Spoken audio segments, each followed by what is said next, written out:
We will call it 12 o'clock and welcome everyone here to Port Sheldon Township.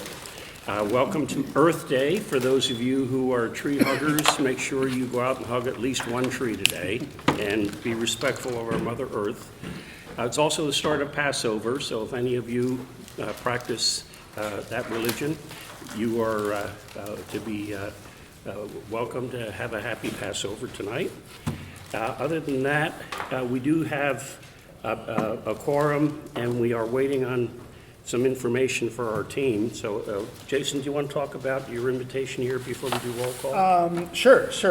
There's an annual luncheon for the Community Foundation of the Holland Zealand area. I was planning on attending, but if we get a table, we could, a table of 8 is possible. So I'd give Judy a call or me, send me an email, and if, we can go ahead and sign up anybody that's interested. So Thursday, May 23rd, it's at the Civic Center. So 11, doors open, program begins at 11:30, and that's lunch. So I know I went last year, and it was nice to connect with people. So just wanted to let people know that that's out there. Let us know if you want to go. Great. What is the last day you can sign up? Last day to sign up, please respond by May 16th. Okay, let's do introductions. How about if we start with Larry at this end? Larry Brown, Commissioner from the Allegan County Road Commissioners. Jim Story, Allegan County Board of Commissioners. Ken Newer, Fillmore Township. Al Ninias, Olive Township.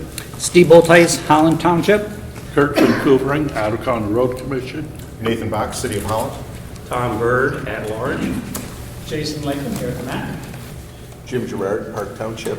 Mike Sabatino, Port Sheldon Township. Luke Walters, MDOT statewide planning. Kevin Kleinstra, City of Zealand. Gretchen Cosby, Ottawa County Commissioner. Judy Vischer, MACC. Eric Dykstra at the MACC. Alec Miller, MACC. Brooke Osterman, Housing Next. Hello. Jen Radis, Housing Next. Welcome to all. We are looking for a motion to approve the minutes of the last meeting, which have been distributed. So moved. Second. All right, any discussion, corrections? If not, all those in support of the motion respond by saying aye. Aye. Opposed, same sign. Motion carries. Public comment? No one wishes public comment. Then are you, you're ready, Alec? Okay, great. All right, well, we're going to start right off with, first we'll start with our presentation. We have Housing Next here. It's really exciting. Brooke, come on in. And I guess the purpose of I just shouldn't steal any of your thunder, but we've been talking and working together and kind of figuring out how we can work together. So just building that relationship. And there's so many cool things happening on the Housing Next side. And I know a lot of their information and the feedback we got helped with our long-range plan that you guys approved not too long ago. So there's a lot more that needs to be done, and I think we're just going to jump in with kind of the stuff that you're working on and maybe tie it together with some of the things that we're working on. That sounds great. Well, thank you all for having me. Can you speak behind here and Oh, sure. right into the mic? Appreciate it. Yeah, of Thank course. you. Good. So I have had the opportunity of working with many of you over the few years that I've been here at Housing Next, and then probably many more of you have worked with Ryan Kilpatrick, our current lead consultant and former executive director of Housing Next. So it's good to see you all. Thank you for having us today on this beautiful sunny afternoon. We just want to walk through a couple of highlights of things that we're working on. There is a lot of momentum happening around housing. And we're really excited to talk about how we can help each of you and your constituents, as well as kind of a part of the partnership for some of that planning as it relates to infrastructure and housing and how it all connects. So with that, I want to have some time for discussion, conversation, question. So I have quite a few slides, but I'm going to run through them pretty quickly. So for anyone that I haven't had the opportunity to meet or who hasn't heard of the work of Housing Next, We are a 501c3 organization, so we are a nonprofit that is working on housing supply solutions here in Ottawa and Kent County. So we are regional in focus. Why we are in this space is because we have partners from across the spectrum who are excited about moving housing supply solutions forward, recognizing that housing is critical to everything that we care about in a community. So there are folks who are, really trying to be a part of the solution because of economic growth and talent attraction and retention, student outcomes, et cetera. And so people come at the housing supply solutions from a variety of different backgrounds. As I mentioned, we've got a strong team of 3 here. Jen, who introduced herself, is our newest member, our community relations manager, and then Ryan and myself. But we also do have an advisory board that includes folks from Ottawa County as well as from Kent County where we work. So our areas of work, we are in the housing data space, and so we have housing needs assessments that many of you are familiar with that I'll speak to today as well, that we update to make sure that we're bringing relevant solutions forward.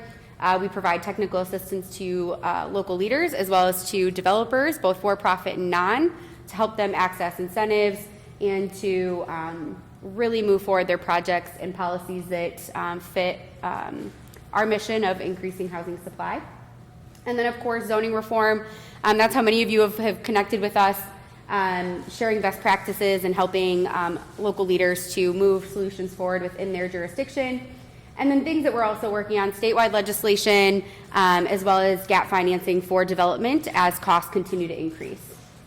So this is the number of units, number of homes that we are working towards over the next few years here. So Ottawa County and Kent County, we need 50,000 plus units by 2027, and so it is a big goal that requires scalable solutions, and so that is really where we're focusing our efforts this year. So just a quick highlight of what this looks like, Ottawa County versus Kent County, as well as the largest area of demand, which is for that middle income space. So we have a large demand across all price points, but of course, the largest demographic of folks that are struggling to find housing right now are folks that are making 80 to 100% of AMI and who are kind of in that middle income bracket. So here, I just want to highlight our most recent data from Ottawa County was 2021, and our original housing needs assessment was in 2018 for Ottawa County, so you can kind of see the increases here. These are the things that we're tracking. We're tracking what demand continues to do as we update our data, but also then, of course, the progress that we're making as a region via zoning reform, units enabled, and then, of course, units actually built. Moving quickly through here, I want to quickly make a highlight that when we talk about the housing challenges that our residents are facing, it impacts everyone differently. So I'm a homeowner, and so when I see the value of my home go up 3 times what it was when I purchased it 7 years ago, I get really excited about that, right? But there are folks who didn't purchase a home 7 years ago who are not so excited about that. And then also, life changes and different things that have taken our current life circumstances and made us look at what the future looks like for our family, challenges in mobility in the market, right? Because even though it's really exciting that my house is worth a lot of money, everything is a lot of money, right? And so there's not, even though it feels really great, there's not as much you can do with it. And then, of course, you have folks who are aging and are struggling because they want to downsize, they want to move, and they can't do that because everything is too expensive, and so they are forced to stay in their large single-family home, and folks who want to move into that aren't able, right? So we've got these different dynamics happening in the market. What we're really excited about is there are a ton of tools that have moved forward. Jason touched on this. We have state legislation that enabled incentives to be approved at the local level to encourage more housing supply. We have zoning reforms that are happening. We have zoning reform grants. If you are interested, if you are making changes in your jurisdiction, there are dollars available via grants at the state level that we can get you information on. We would highly encourage. And then, of course, we also have the revolving loan fund here in Ottawa County that was set up as an investment tool for for-profit and nonprofit entities to move housing supply solutions forward at a lower interest rate with local capital. So many of you have heard me speak about some opportunities. Again, we are trying to look at best practices and share what those opportunities are for local jurisdictions. So these are some recommendations for zoning reform that we're out in the community talking about that are for high growth markets, which of course Ottawa County is. Ooh, they showed up really funky. Can you guys see that? Okay. So one of the things that you'll be hearing from us soon, we have been partnering with U of M to put together some data, current snapshot of where we're at from a zoning perspective, and it's going to be moving forward here in the next couple of months where we share a mapping tool that constituents, that the general public, elected officials can look at to see where we're at from a status quo perspective, what we can expect to produce over the next few years if we don't make a lot of innovative changes. And so this will be a tool available to all of you and that we'll be using as we move forward some other solutions, hopefully in partnership with all of you. So what I'll highlight now, we'll touch on this at the end with discussion, but what I want to highlight now is what we're doing in Kent County. So in Kent County, we are leveraging the gap financing tool that we mentioned, zoning reform grants, etc. And we are taking a look at our corridors in the community and looking at how we can make these neighborhoods, these nodes that are walkable, amenity rich, with access to transit, and maybe most importantly for my work, get our housing supply solutions at scale. So what we know, and we've kind of shared this data point out with all of you several times, but it's a good point of reference, which is that we have two large demographics of folks in our community, boomers and millennials, who are wanting the same thing, right? They are wanting to be close, connected, have access to the grocery store, to each other. And so they're looking for more walkable neighborhoods, they're looking for smaller footprints, and that, along with the affordability challenges, are giving us a really great picture and opportunity for where we can go next. So this is data pulled from Kent County and the current corridor strategy that we're working on in partnership with Flywheel, which is Ryan's consulting firm. And what we're doing is we're essentially assessing all of the vacant land opportunities that exist in Kent County on these key corridors and how we can look at unique, innovative housing typologies where there is already access to transit. And so what we know is that we can expect to produce, right here we show the areas of vacant land that we use to assess the potential new homes under current zoning, and then the density of these new homes, right? So this is, if we just kind of keep status quo, this is what we can expect.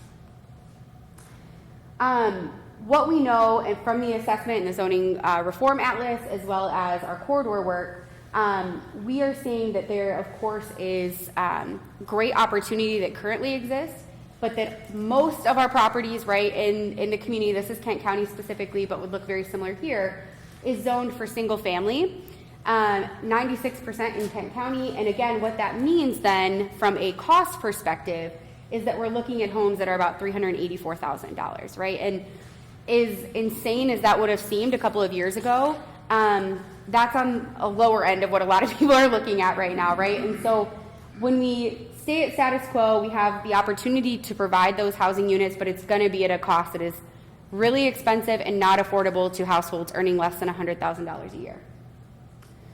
So what we're talking about and what we would love to kind of have a conversation about here in this region with all of you is how can we do this in a way that creates these opportunities at scale, creates better, more vibrant communities with access to transit here in this region.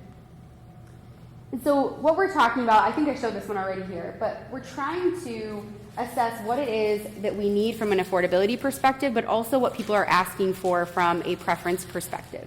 And so we're trying to create communities that are a little bit more complex instead of complicated, right? You have different housing typologies, you have stores, you have kind of this vibrancy that we all love, instead of these really high traffic kind of areas that disconnect people. I'm going to leave this up on the screen for conversation, but why I wanted to just kind of share this with all of you today is that we've had great conversations with the team, and while we're not currently doing this work in Ottawa and in Allegan counties, we are having the conversation about what it might look like to establish something similar here and set that vision forth with partners to say, how do we get these solutions in a way that is making our communities better, again, at scale, But we also want to relieve some of the pressure, right? So one of the things that I love about the corridor strategy is that when I'm out in communities, several of them that we meet with are like, when is enough, right? When is my part of the solution done? When are you going to stop asking me to approve housing, right?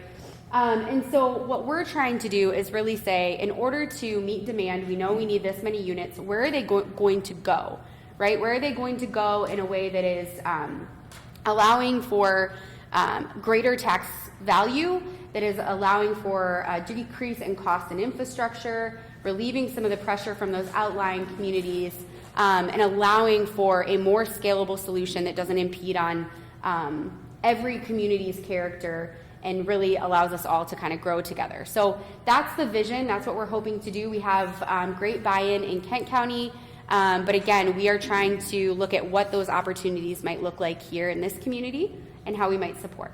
So with that, I'm going to wrap it up because I moved through it quickly. If you can believe it, that was quick for me. Happy to take any questions or just have kind of some conversation about your thoughts.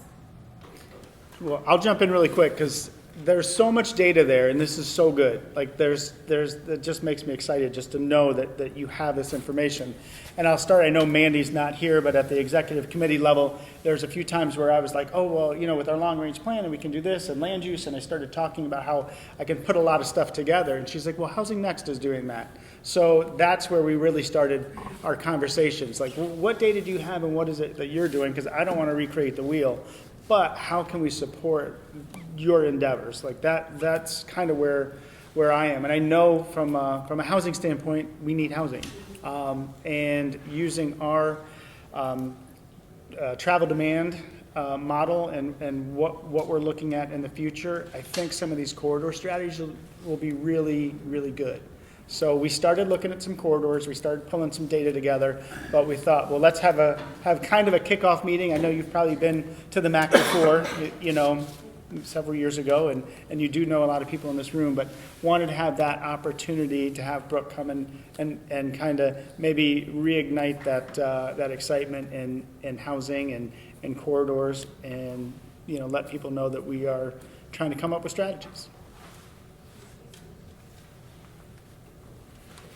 What do you guys think? Yeah. So I need to look at the long-term strategy and see what it looks like, because housing really is one of the major issues in our community here in Ottawa. I have Olive Township, Port Sheldon, and then Park Township as well. And so, and single-family homes are really, you establish personal wealth that way. I've been talking with, or the Board of Commissioners have been talking with both Jubilee and Habitat for Humanity, trying to look at some projects. We've got a little issue about our ARPA funds being moved into the actual county budget, so it's making it a little bit difficult. Okay. But I wondered, how do you collaborate with those two organizations, or do you? Yeah, great question. We do. So their projects are incredible. So we are working, kind of our audiences are local governments, right? And helping from a zoning reform perspective, or helping them to understand what a project can support or can't support, so that they're not feeling taken advantage of.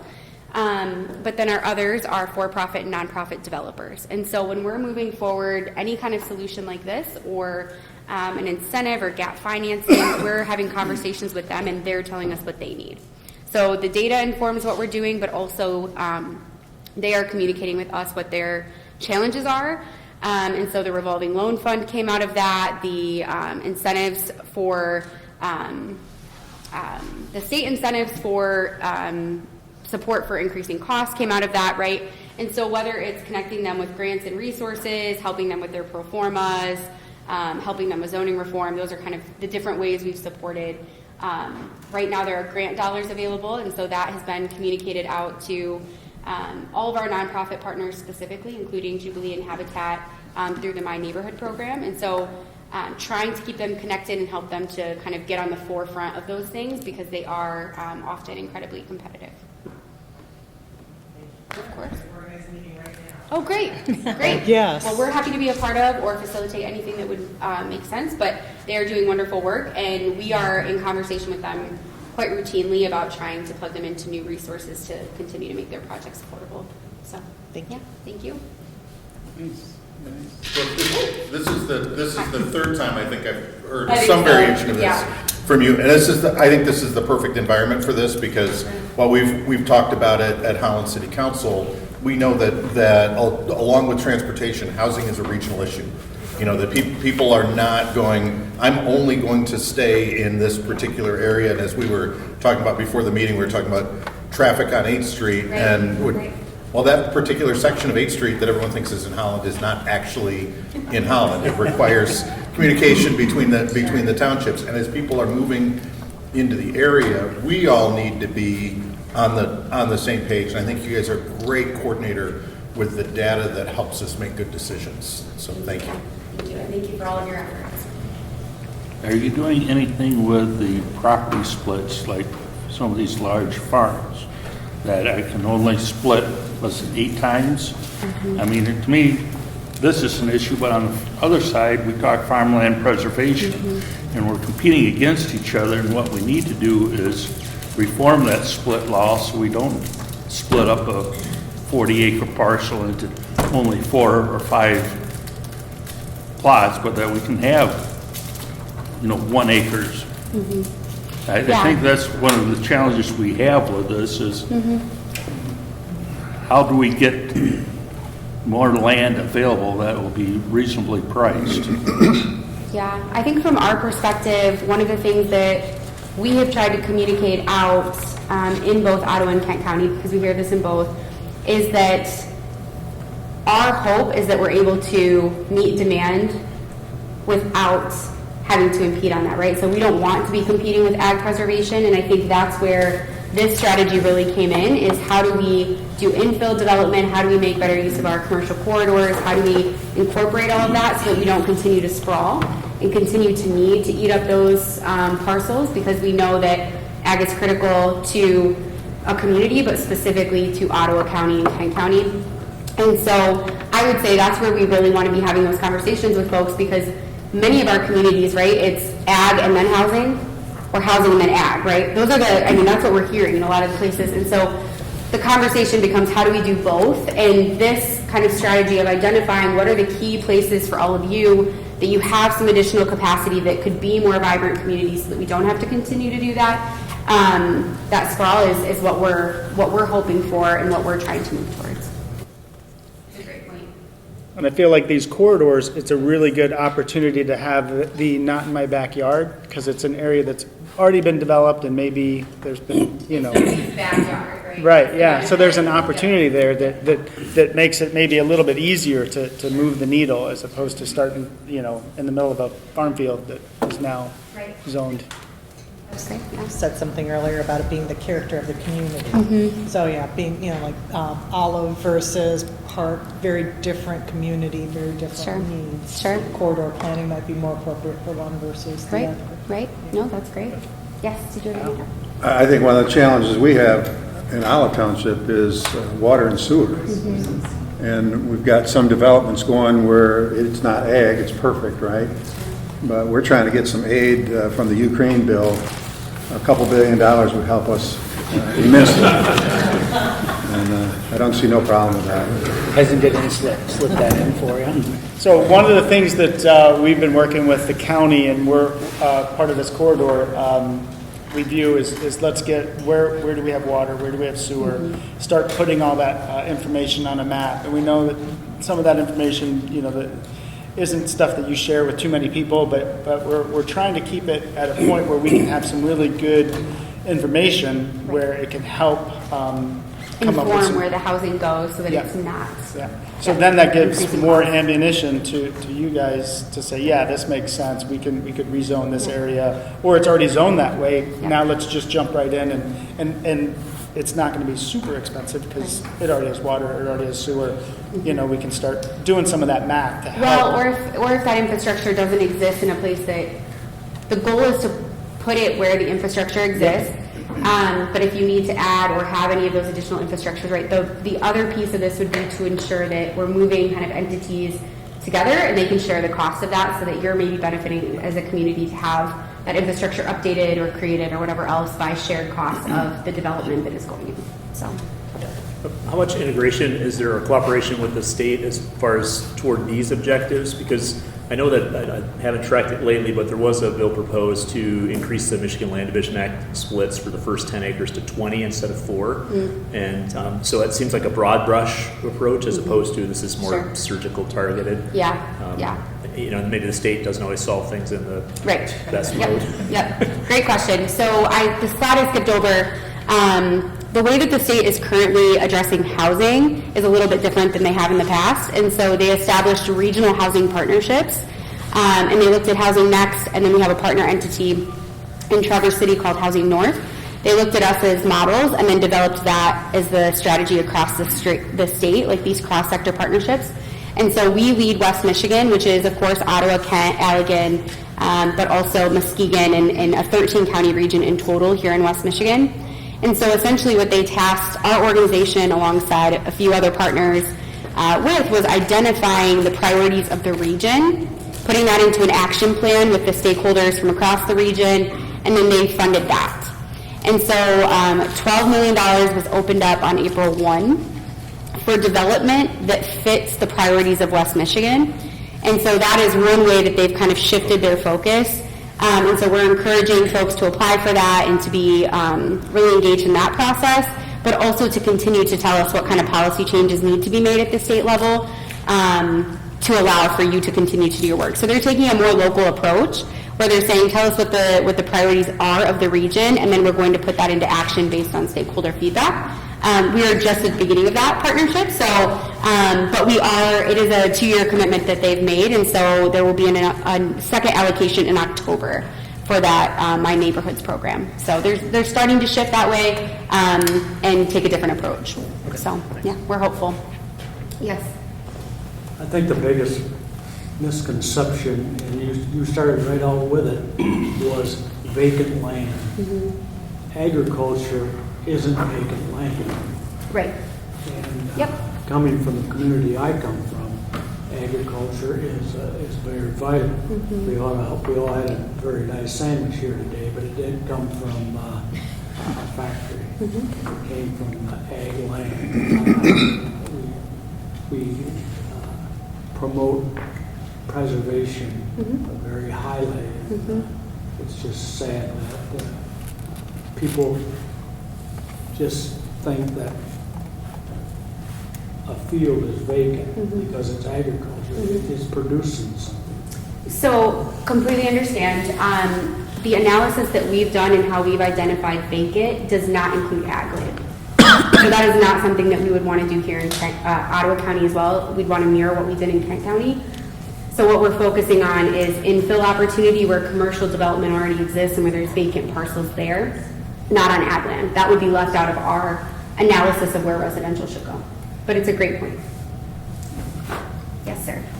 Kind of building on Ken's point in kind of a different direction. Over the weekend, I saw an article about a proposal to convert the former Oak and Bank high-rise in downtown Grand Rapids into housing.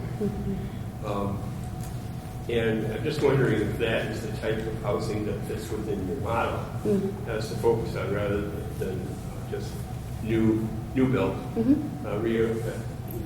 Also, in our county, we have a school district that is consolidating 3 elementaries into 1. And so there'll be 3 elementary buildings that will be on the market. And usually those commercial / school buildings are well built and can be easily, not easily, but these are structurally sound enough to be reutilized for new uses. I was wondering if that is part of Housing Next program, is to focus on that. Finally, I just want to say, kind of a shameless commercial here, but we are converting a brownfield site in Seco City to a housing, mixed-use housing and commercial process. So, brownfield sites are another place appropriately remediated rather than going after greenfields. Can be used for housing. I think that should be kind of a focus. Yeah, great. Thank you, sir. So a couple of things I would say that we really are, right, we've said it over and over again, but we really are all price points for rental for sale because our housing needs assessment shows what the demand is, right? And so we do need more of those structures of conversion and higher density in downtown Grand Rapids, and we need more single-family housing in every community, right? We need all of those kinds of different housing typologies, and so all of that is a part of the plan. I would say that when we talk about conversions, one of the challenges that we're having is that it is incredibly expensive, and so usually what is developed is very expensive, right? So when we talk about conversions of schools, those are a great opportunity, and we're seeing a lot of interest from our local leaders because they want to provide housing. They're recognizing that in this market, teachers aren't buying housing, public safety officials aren't able to get housing, right?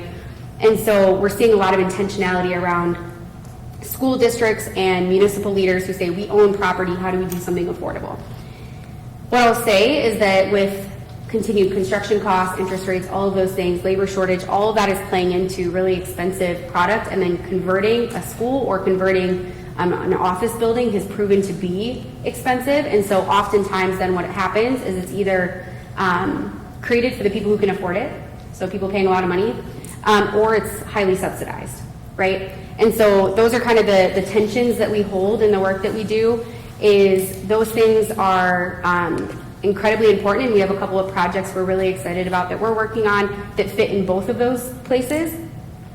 But we do recognize that then with that, sometimes we have to be a little bit cautious because not every community wants to subsidize affordable housing or attainable housing, and not everybody wants to see just housing for people that make over $100,000 a year. So it's part of the plan. What you'll see in the work that we're doing around corridors is to offer unique housing typologies, right? So that might be single family, might be cottage courtyard, little, smaller single family homes, townhomes, that kind of thing. And so it really is about how do we create those housing options in every community so that folks are able to pick and choose if they want to live in a renovated school, a converted commercial, or a single family home. All right, thank you, Brooke, I appreciate it. See, this is good. There's a lot going on, and we're hoping that we can help with continue the discussion, come up with some corridor approaches, and as an entity, as an MPO, we do have a voice in Lansing, and we have a voice with the feds as well. So I think if we can come up with some strategies that we agree with, I mean, we can share that, and I think this is the group to do it. So. And we're happy to come out and meet with any one of you. We tell people we are a free resource. So if you want to kind of pick our brains on what we're working on, or if you want to give us critical feedback or constructive feedback or whatever else, we're here to be a resource to all of you. So as you think through things, if you have concerns about ag preservation and want to see how that fits within this or have deeper conversation, we're happy to do that. Yep. So, all right, thank you. Thank you all so much. All right, thank you. All right, well, we're going to jump in with we got a fair amount to cover. Alec, I'll let you start on the internship update.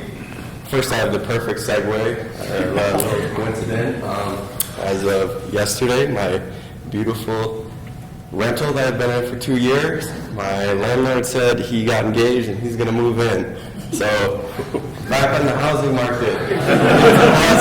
So, if anybody knows for that middle demographic of young professionals that are priced out, I'm your guy. If you happen to know a house. So, just thought this is a nice group of people to tell that to. But as Jason said, the first thing is our MACC internship update and approval. So, we posted a job posting, I want to say that was the beginning of April. We had over 50 people applied. It was insane. At first I was thinking, we only got like one in the first week, and I was thinking, okay, I'm not going to have a lot of people to choose from. They just kept coming and coming and coming, and it was crazy. We had, I think a lot of them were just like the spam people that applied to everything, because we had people from Harvard, Penn, someone from the Central Asian University of Tajikistan was the one that really stood out, willing to relocate for 3 months to Holland. So we have 4 interviews. We have our last one today, and then we're going to let them know by Wednesday. And the main thing of this internship is they would be working on Good Commute Week and our non-motorized path, and we'd share them a little bit with ODC, maybe once or twice a week, depending if they don't have enough work. We have it scheduled as up to 40 hours. We're going to be super open with their classes.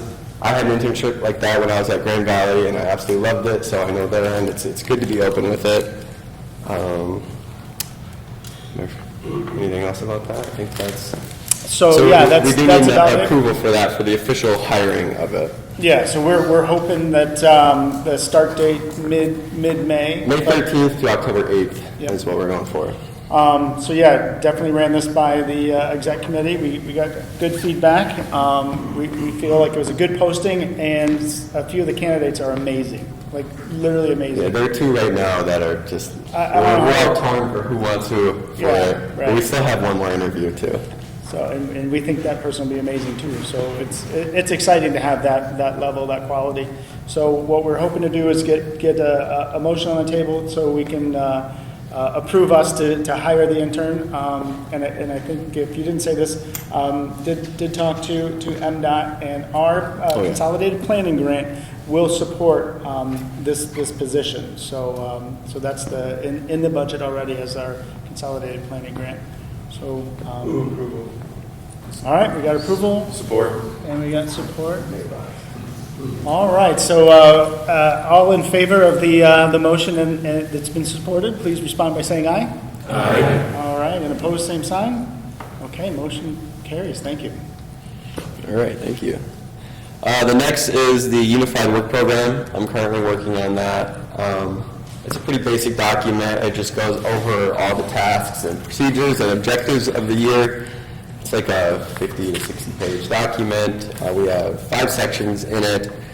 I didn't really change a whole lot with it because it's a good document to begin with. So I just updated a few numbers and some dates on there. But realistically, we haven't really added any big new chunks to it. But as I have on here, if there are any additions that any of you would want, or if there's a section that you really don't like, and why are you guys doing that, tell us, and we'll talk about it internally. And then any adjustments, if you read something and say, well, that doesn't really make sense, I think we can word that better. We had that last year with the infamous M231 with our TAC. We had a discussion about that, and we had a big rewrite, and everyone agreed on it, so that's all good. But yeah, so just shoot me an email or talk to me after the meeting if you think there's anything that should be adjusted, added, or deleted to it. I'm also graphically updating it, making it look a little bit better. You know, we got to have the best documents in the state. Yes. Right, Luke? There you go. So this will come to And this you. is a little bit of what it looks like. This is the cover, some of the new formatting that I'm using on it. So yeah. There's no motion for anything like that. Just let you guys know to reach out if you think anything should change to it. Yeah, and we'll get approval from TAC to bring it to this committee in June for adoption. So I wanted to bring it to you one more time just to make sure that you guys see it and have an opportunity to comment as well before approval. That's all I have. Thank you. All right, thanks, Alec. All right, so comments, MDOT. I don't necessarily have any comments from my side of things, but if anybody has any questions for the region or TSC or any comments, feel free to forward those on to me or ask them, and I can send those over to Tyler and the TSC. So, Great. I do have one question, since this is Earth Day. Are we recycling the material that you're excavating on Chicago Drive, the business loop? I do not know that. You can look it up, though. We'll get an answer. I'm assuming you grind it up and use it as base. Yeah. So generally what happens that, I do know that it becomes the property of the contractor, so that's kind of part of the low bid way to go, unless it was designed a certain way for that material to go for a certain use. But generally, any of that material, that's something that the contractor would take into consideration. We're going to mill it, and then they might already have somebody that's going to buy it, so that kind of gets figured into the price. But it's up to the contractor and how the contractor's written. But generally, it's the devil's in the details. All right, we know the feds aren't here, so we'll move on to the administrative side of things. Financial report, we're on track through 6 months of the year, which is good. Nothing's out of the ordinary. If anybody has any questions, certainly I'll be able to answer those. But right now, I'm feeling good. Like, everything's good. I know, certainly working with Luke, he's given us updates, and we're tracking some things. But everything's good on this side. Which brings us to the draft memo for our budget. It was in your packet. Good news, maybe not the best news, but the good news is for next year there will be an increase of our Consolidated Planning Grant, the CPG grant. It's a small increase, $5,379. So that's going to bring it up to $360,000, and that's the budget that we use to pay staff. Which, if you guys remember, not too long ago, that yearly budget, that CPG, was closer to, I think, 260, 270 in that range.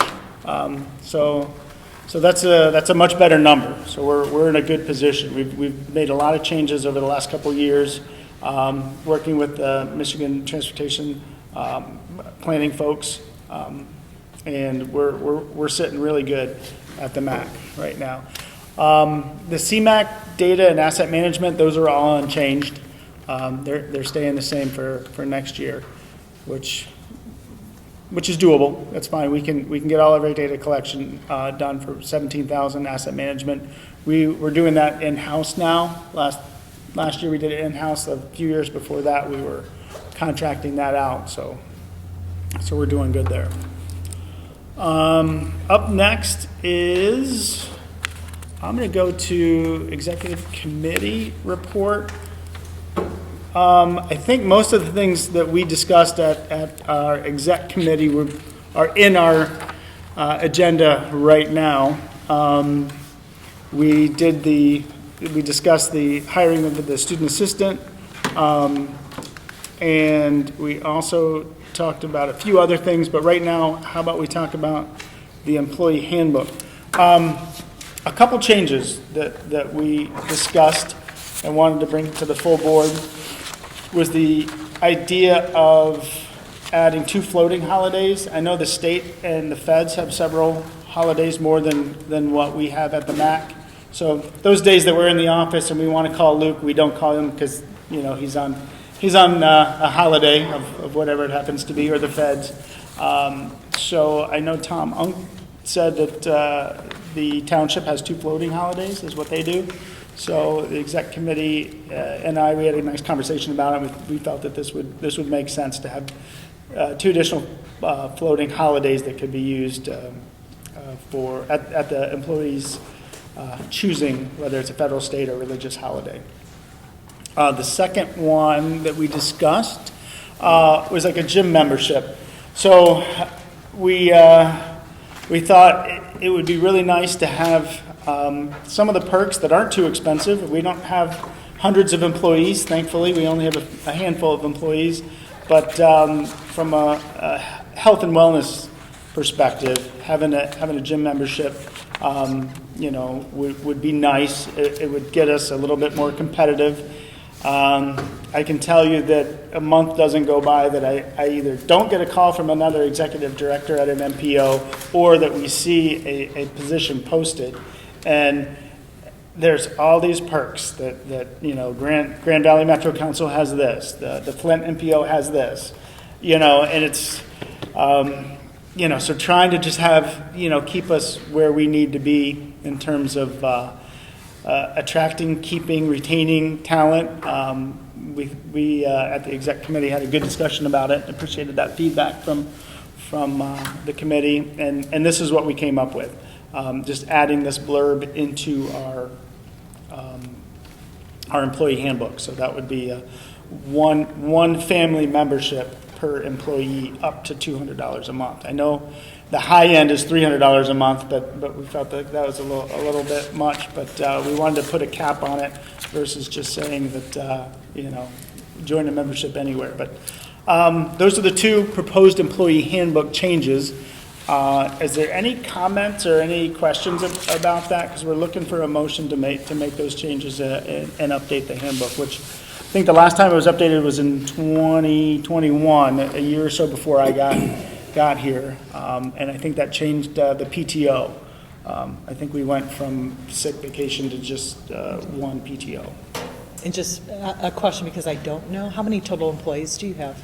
So they're right behind you. All three. Yeah, we have 2 full-time, and then Judy's approximately 8 hours a week.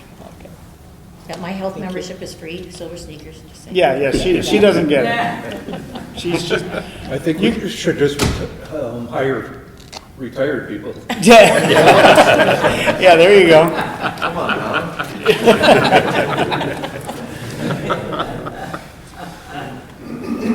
I make a motion to approve the employee handbook changes as presented. All right, thank you. Is there a second? We got support, okay.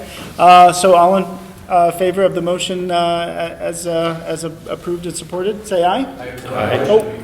Oh, I didn't do my. 200, if it goes up to $200 a month, where would that come out of the budget? Would that come out of where you get your salaries from? So the grant? that, yeah, so that'd be indirect cost. We would probably put that, we don't have a line item in there yet, but once it's approved, I could have a special line item just for that. But So right now it's out of salaries, yeah. It would come out of salaries, Yeah. same Yep. pot you get your salaries on. Okay. Yeah, and we do need to do an amendment for a budget amendment, but we're going to cover that in 2 months because of the grant money that's coming in and some other things. So that would be a good opportunity. Certainly approving next year's budget, we could have that line item for gym membership specifically.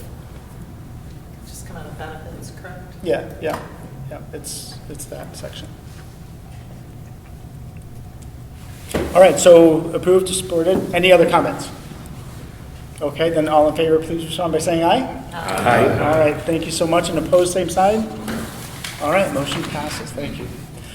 Okay, so fireworks.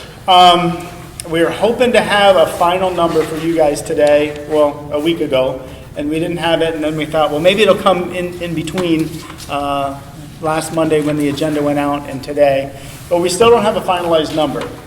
So what we're proposing, hopefully you guys got a chance to take a look at that memo, is last year the total fireworks cost, it was $37,000. So what I have on the screen and what we supply with you is what was invoiced to everyone last year. But considering we don't have the final number yet, we're very sure it's going to be less than $40,000. So we are hoping that we could get approval to move forward with that, to be able to send out invoices for up to that $40,000, but we think it'll be less. And right now, the last thing we're waiting on is a little bit of paperwork that we need to be able to send to our insurance company so we can get our coverage. Last year was the first time we had liability coverage, which was something that talking with our insurance agent, it was definitely something that we should have just to protect us. So let's see, did we put one more thing on the next slide? No, that's the motion. That was, yeah, so just the motion. So, yeah. A point of order? Yep. Since only the members listed here are participating in this program, would it be appropriate to have a motion from one of those members and a vote only from those members? I think that would be fair. That would be fair. As one of those involved, I make a motion to approve up to $40,000 for the calendar year 2024 community fireworks as presented. Thank you. Is there support? Support. All right. Is there any comments, any additional comments based on the information? Okay. All in favor, please respond by saying aye. Aye. All right. And opposed, same sign? All right. Motion carries. Thank you. We'll be getting those invoices out as soon as we can. But we don't have the data yet. All right. Now we're to member comments. go around the room. Larry, you want to start us off? Yeah, Allegan County, we got started on our paving program, got the culverts going in. So we're well underway with our construction this year. Everything's going smooth so far.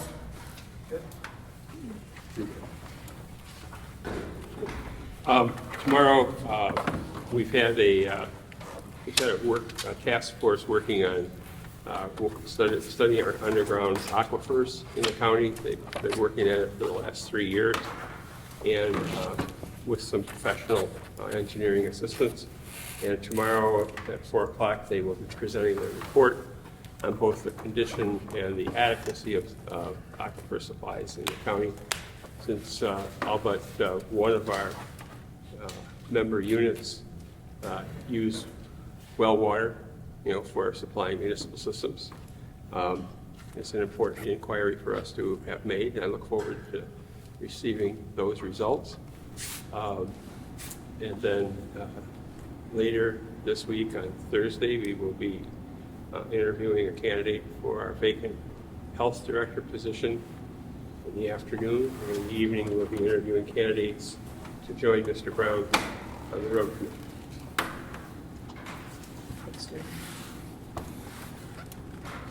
That's it. Well, that vacant land out there in Fillmore Township, that developers are consider useful only for themselves, is soon to begin a real big landscaping project. The farmers are ready to get out in the fields. We hope for a successful planting, growing, and harvest season. Awesome. We had a battery storage company from California, Mission Clean Energy, make a presentation at a board meeting last week, Thursday night, and we had more people in the crowd and the audience than we've had in the last 2 years combined. And but everybody kept themselves, I would say, in cordial and very well run meeting. Thanks to me, I controlled everything. I only got one tomato thrown at me and one egg, and fortunately they weren't at that same time. But I was wondering if anybody else had any, I guess, contacts with battery storage facilities. It's quite new, and of course our governor passed a law last November that is going to take the power of wind, solar, and battery storage away from us, and it's going to be dictated from Lansing, and I don't say that disrespectfully at all. And there's a petition going around to sign to get that on the ballot for November, and I'd encourage everybody to sign that if you're interested in retaining control over our local townships. And then, we're trying to develop an ordinance for that. We've got one for wind and solar. We don't have one for battery storage. There's a unique opportunity for us for revenue, but then there's a few residents that could care less about the revenue. They're worried about safety. And it's very interesting. I've learned a lot. And I think it's a very fluid thing, too. I don't think the state has an ordinance, because we'd like to try to copy that. And of course, if we have a moratorium in place right now to protect us from having to make a solid decision with this company. And I guess I'd love to have comments from anybody else if they've got any experience with this. And I personally feel the state law will probably stay in place. Then it's really not our responsibility, but we want to be prepared in case it does get overturned. Then we can have hopefully a good option. I'd say most citizens probably are okay. I'm making a very broad statement here, but there's several, especially close to where the location would be, are not happy. And anyway, that's what's happening in Olive. Is that a tax, or would they pay property taxes, Al? I don't think so, because they're going to lease the land, not own it. So the property owner will pay some fees, property taxes. And I'm not sure about the equipment expenditure. It's a $200 million project, so Township supervisor gets a little bit of that, that always works out well. But I'm joking. I shouldn't say that. Oh, wow. That's on the internet now. Oh, man. Your next meeting will probably be full. Yeah. I forgot about that thing. Anyway, it's very intriguing. It's interesting. I guess I'm not ready to say I'm for it or against it because I'm still learning myself. So in Holland Township, we have had conversations with property developers who are interested in energy storage. They explain it as downline energy storage. So the energy is, generated or collected and then transmitted to a location for storage. So I guess they're very large, batteries. They said it kind of looks like a self-storage place. If you go by on the outside, that's what it looks like. So yeah, there have been folks that have been talking with us about where that is allowed within our zoning framework as well. It was interesting to listen to the presentation today. Last Friday, I sat in on a meeting with a developer who is interested in redeveloping a property on one of our corridors that our master plan talks about for densifying and bringing in, mixed use and so forth. And we had this meeting and, we get to the point where we said, well, what do you think about, they're going to do an adaptive reuse of an existing structure. We said, well, what about putting in some housing as part of that? And they looked across and they said, well, for $300,000, we'll consider doing that. And I was thinking, more about putting in a sidewalk for you. So we're a little ways apart. And, it just exemplified to me as I was listening, at a global down to a very parcel that the township wants to see adaptive reuse on. We want to see mixed use, and that's what the developer's response was in doing that. So certainly there are a lot of challenges there. My understanding is that someone at a previous meeting had noted that the township's working on its community center in the former Yonkers department store, the shops at West Shore. Even the most casual observer who drives by there is going to notice what's going on there since most of the south wall has now been removed. And that's going to be windows and so forth going in there. So yeah, we're still on track to get that open in the spring of 2025, and there'll be another option for the MACC staff for their gym membership. That's all I have. We received our resurfacing bids. Our engineer's estimate was $12.7 million. The bid package came back at $9.7 million. So we'll also be adding this year, doing Fillmore Street from 72nd Avenue to 48th at a cost of $1.1 million. And then we'll be doing 112th Avenue from Riley to Quincy Street. Both of those were scheduled for consideration in 2027. We're moving them up. And we've had considerable savings with the lack of snow. So we have our winter maintenance budget also to tap into. Can I hug you right now? 112th is on there. I'm not going to kiss you. No, just hug you.